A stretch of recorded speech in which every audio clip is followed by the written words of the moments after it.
Hi, Sarah. Hi, how are you? I'm good. How are you? I'm great. I appreciate you taking the time to chat with us today. Oh, it's my pleasure. The first question I wanted to ask you is which series of your books are your favorite to write and why? I would have to go with the KGI series.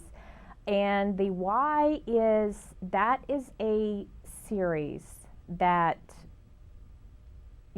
I started working on years ago, back in 2002.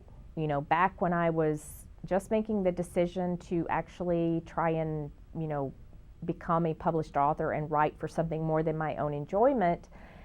This series came to me, and I loved the family, I loved the setting, the characters came alive for me. I mean, I had so many stories in my head.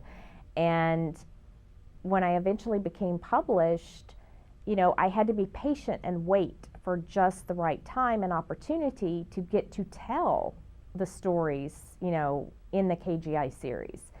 So, I just released book 7, and book 8 will release at the end of December.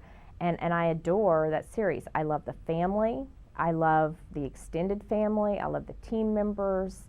It's set in an area that I can still, that I still consider home. I lived in Paris, Tennessee for several years. I'm intimately familiar with the area. I, still consider it home. And so that series has a lot of my heart and soul wrapped, into it. So absolutely, that's my favorite, series. I love everything I write, otherwise I wouldn't write it, but I do have favorites, and the KGA series is my favorite. Yeah, that one's closest to your heart. Yes. There's been a lot of focus on erotica and erotica romance lately. I know you've been writing it yourself for years, but does this increased popularity now make it harder or easier for you when it comes to writing them?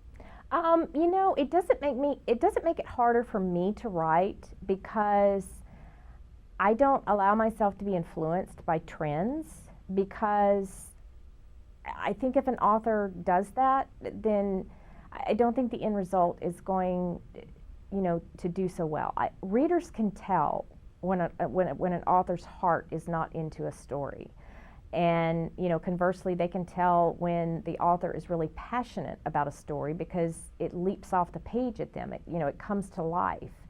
And I've been writing erotic romance, as you said, for years, and I don't think my stories have changed.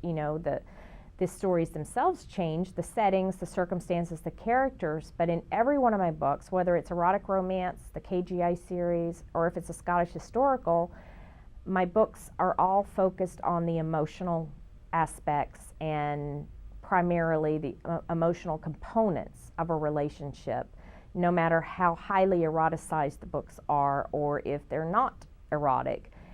The focus is primarily going to be on the emotional components of a relationship, between the two main characters. So for me, we had the first big boom in popularity of erotic romance back in 2005, 2006. It waned a little bit, then it came storming back. I kept writing, you know, all those years. I never stopped writing erotic romance, and I still continue to write the same exact, you know, what readers expect from a Maya Banks book is what they get, from my books. Whether it's a book I wrote 5 years ago or if it's a book I wrote yesterday, it's going to be a Maya Banks book. Do you have a lot of difficulty switching back and forth between the different genres that you write? Oh, no, absolutely not. That's what keeps it fresh and exciting for me.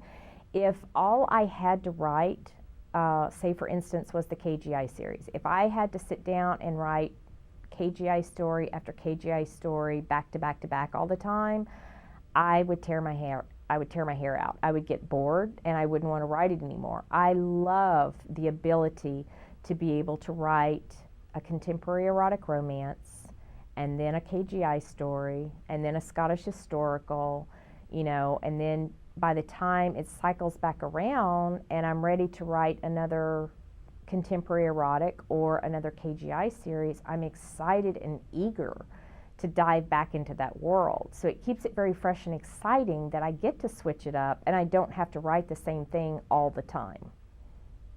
Right. You give a lot of credit to Julie Garwood for influencing you. Have you actually met her? Yes, I did. I got to meet her in Kansas City just this past year. Definitely a highlight for me. You know, I wanted to get one of her books signed, and she asked for one of mine, which, you know, thrilled me to no end. I made a complete idiot of myself, took a picture and tweeted it to everybody who would look at it.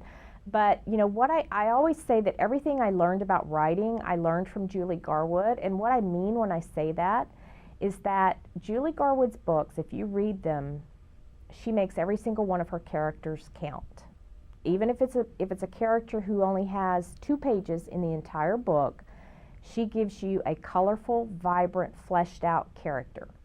So you don't find yourself skimming because every scene is interesting and colorful.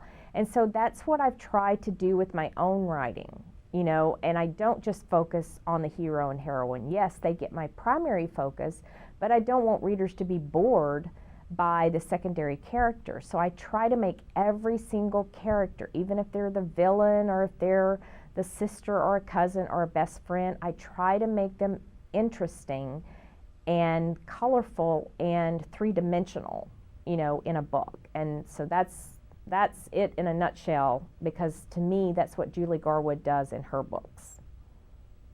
When you find yourself actually struggling with a scene or having a moment of writer's block, what helps you get back on track with your writing or helps inspire new ideas for you? I will say I don't believe in writer's block.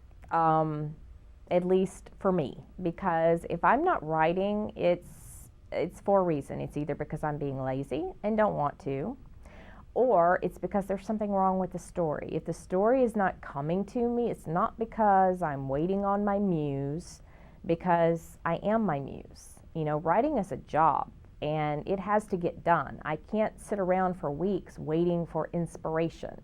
So when I find that I get, you know, slowed down or bogged down, 100% of the time, it is because I have veered off the path in the story and there is something wrong with the story itself. So what I do is I go back and I start from the beginning and I read until I discover where I jumped the tracks. And once I discover that, then the story flows so much easier. So all I have to do is go back and fix what's wrong with it, and then, you know, I get back to it and it comes a lot easier. But it's my fault if I'm not writing. It's not, you know, my fickle muse or because I have writer's block. It's because either I'm not doing it or because I've gone in the wrong direction with the story. All right. Well, my time is up with you, but I just wanted to thank you for taking the time to sit and answer a few questions for us. Oh, no problem. It was my pleasure.